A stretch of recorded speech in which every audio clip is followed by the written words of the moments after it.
My name's Matthew Cole Bennett. I was 17 when I died on a Sunday morning, November 7, 2019. It happened right there on the wooden floor of First Baptist Church in Sutherland Springs, Texas. 2 bullets tore through my back, and all around me was chaos, screaming, crying, panic. I wasn't anyone special, just a small-town kid in a place where everyone knows each other's middle name. My dad ran the feed store, and my mom taught 2nd grade at the elementary school. We lived in the same modest white house my whole life, the one with the creaky front porch where our old dog Rex loved to nap in the heat of summer. It seemed that my whole life would be boring and mundane. I have never been so wrong. I played on the varsity football team, kept my grades up enough to make my folks proud, and spent most Sundays grumbling about putting on dress pants for church. Still, truth be told, I had a soft spot for that little church. It felt like home, like a second family. That Sunday morning started just like all the others. Mom made her famous pancakes, Dad sat at the table reading the newspaper, and I was texting my girlfriend, Emily, making plans to hang out after service. We all piled into the car and made the usual 5-minute drive to First Baptist, nothing out of the ordinary. I took my usual seat, 4th row back, right behind the Millers. Their daughter Grace always turned around during the hymns to give me a shy little wave. Pastor Harlow had barely begun preaching about loving your enemies when I heard it, the sharp crack of a gunshot. Then another. Then it became a storm. I turned around, and there he was, dressed in black from head to toe, a rifle in his hands, firing into the crowd. People scrambled, diving beneath pews. Children screamed. I saw Mr. Fletcher, the same man who used to teach me Sunday school, drop to the ground. Mrs. Whitman tried to shield her baby with her own body. And something inside me just clicked. I didn't freeze. I didn't run. I bolted straight for the back of the sanctuary, right toward him, not away. I wasn't thinking about myself. My mind was on Grace sitting behind me, on the kids, on my mom and dad. I had to do something. The first shot hit me high in the shoulder, sending me spinning. The second one struck my back. I hit the ground hard. The taste of blood filled my mouth, and everything started to blur. The noise, the movement, all of it faded into stillness. The last sound I heard was my mom, crying out my name with a voice I'll never forget. And then, just like that, I wasn't lying on that church floor anymore. I was above it, looking down at everything. I saw myself, still and broken, surrounded by blood. I saw my dad down on his knees, trying to stop the bleeding, and my mom clutching my hand while she prayed through her tears. I could see the paramedics rushing inside, but it was strange. I didn't feel pain anymore. No fear either. Just this calm, steady peace, like I was watching the whole thing happen on a screen instead of living it. Then I noticed it, a soft, golden light, warm and inviting, pulling me upward. It felt like unseen arms were lifting me, carrying me higher.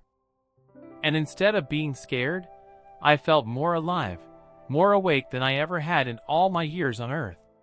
That's when I saw him. Jesus was standing right there in front of me.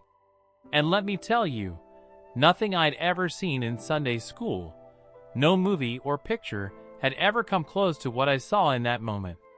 He wasn't some far-off figure in a painting. He was strong, real, alive. His hair was dark. His skin seemed to shine from within, but his eyes were what stopped me cold. They were filled with a love so deep it stole the breath right out of me. When he looked at me, I felt like he saw everything, every secret I'd ever tried to hide, every mistake, every lonely moment, and yet he loved me completely. "Matthew," he said. His voice flowed through me like warm honey, gentle but powerful. "My brave son." I tried to speak, but all I could do was cry. Not tears of sorrow, but tears of joy, of release, like I'd been dragging a heavy weight my whole life and could finally lay it down. Then he reached out and touched my face, and it was like a river of pure love pouring through me.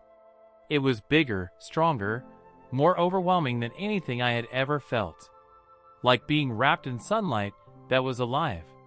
"You saved 11 people today," he told me, his voice tender. "Your courage kept the children from harm." That stunned me. I hadn't even thought about saving anyone. I just saw danger and moved. But then his expression grew serious. "I need to show you something important. There are things happening in the spiritual world that my people need to see."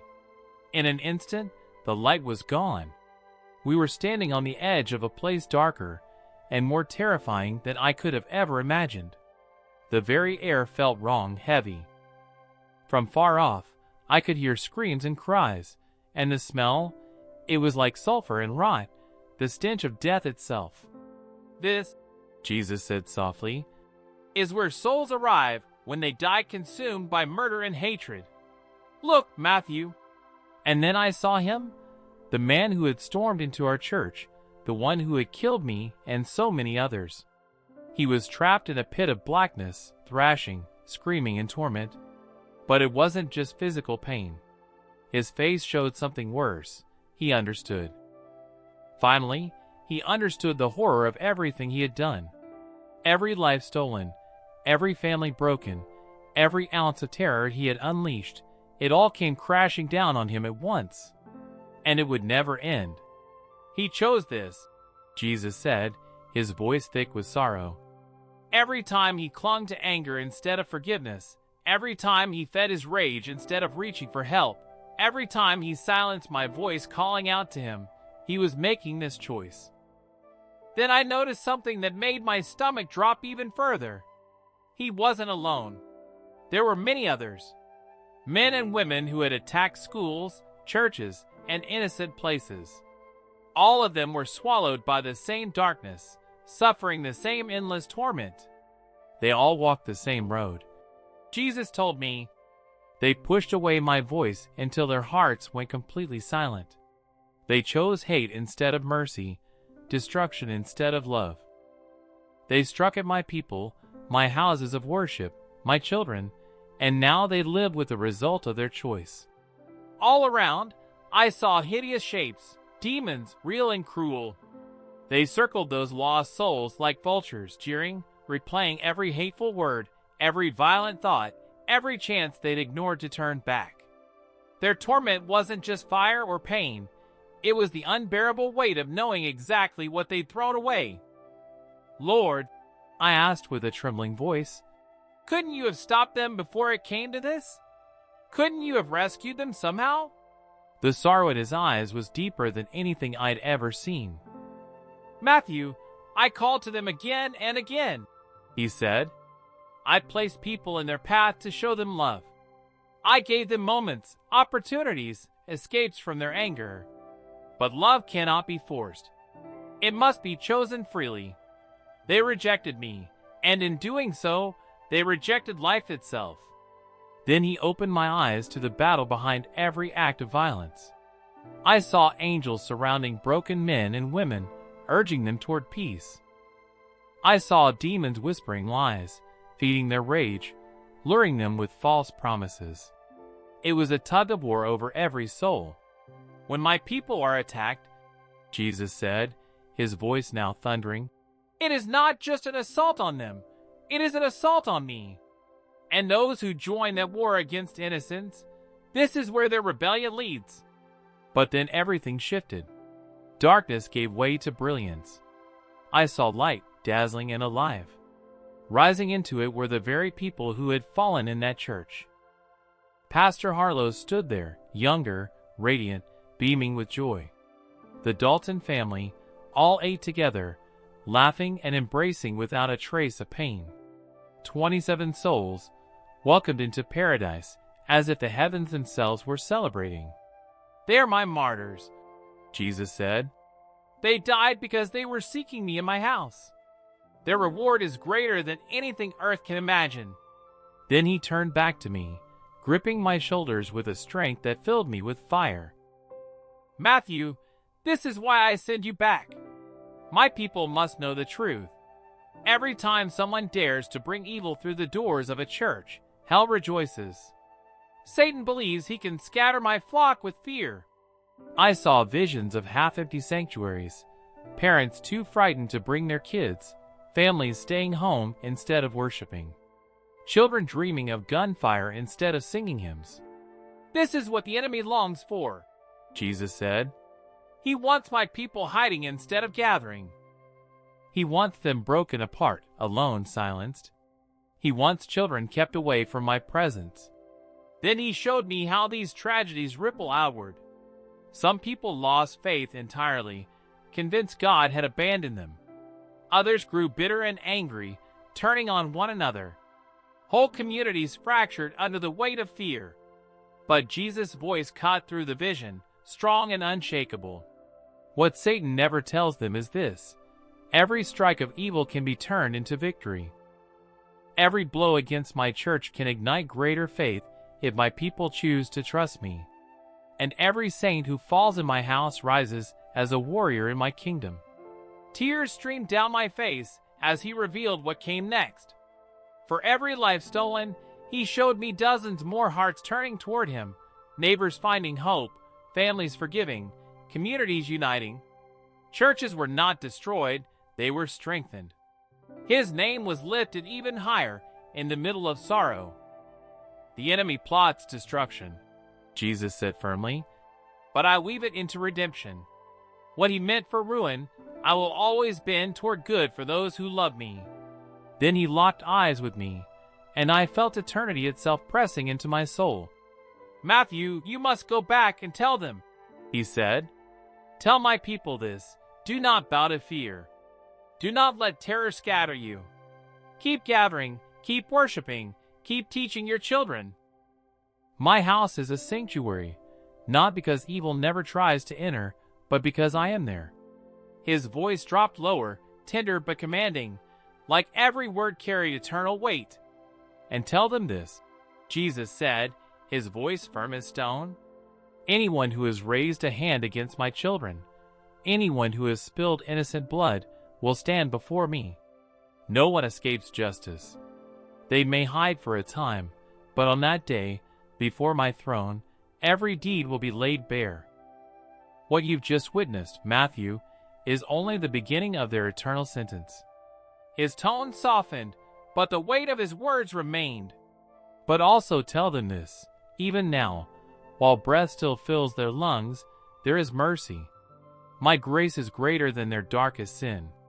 I am calling to them, the bitter, the broken, the ones drowning in hate at this very moment. I am begging them to let me heal their wounds, to choose forgiveness over fury, life over death." Tears blurred my vision. "Lord, will anyone believe me?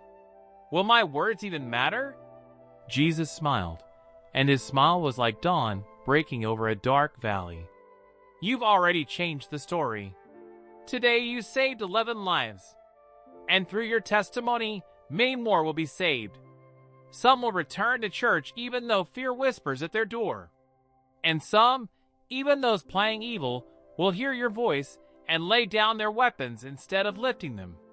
But then his face grew solemn.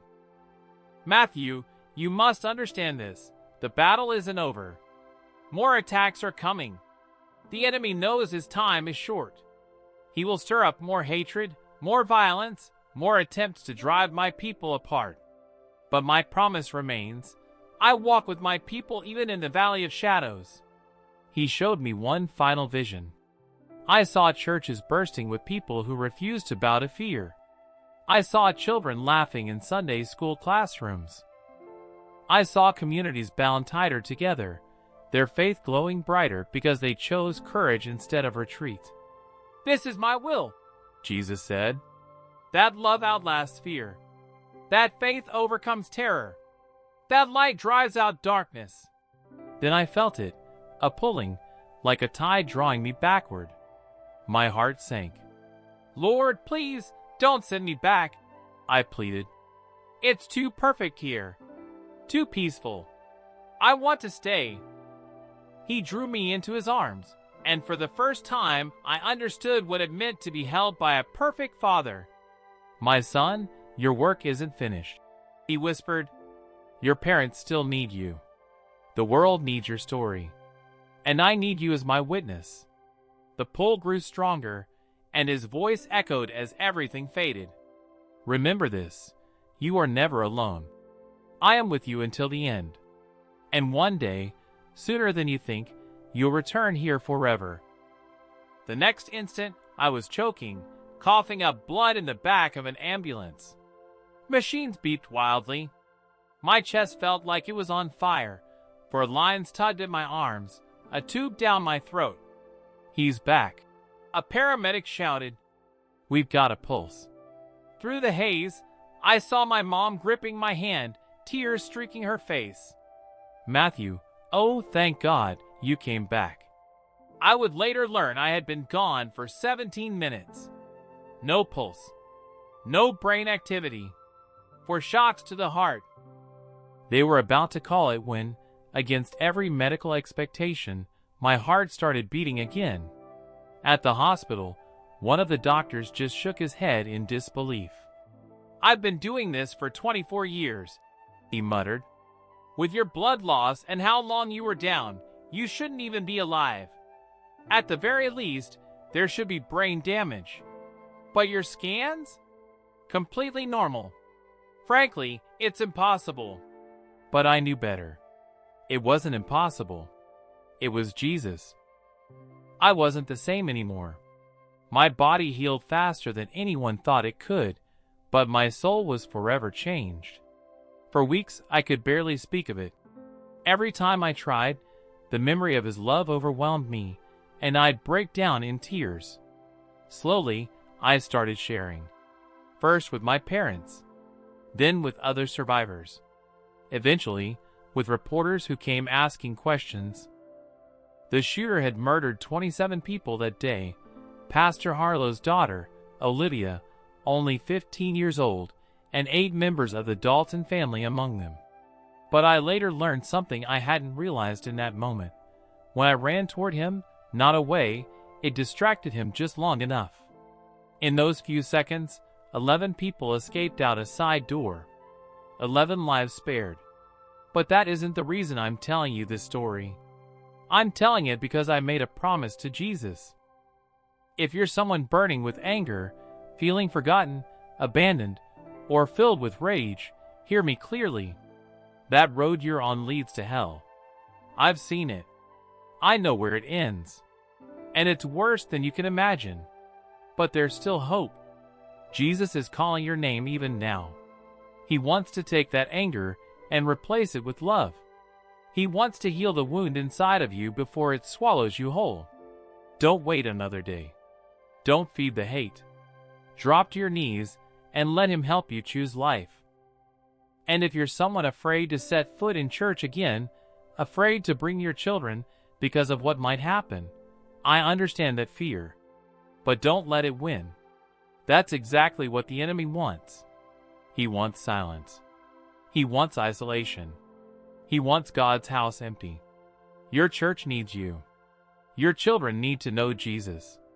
And you need the strength that only comes from worshiping with others.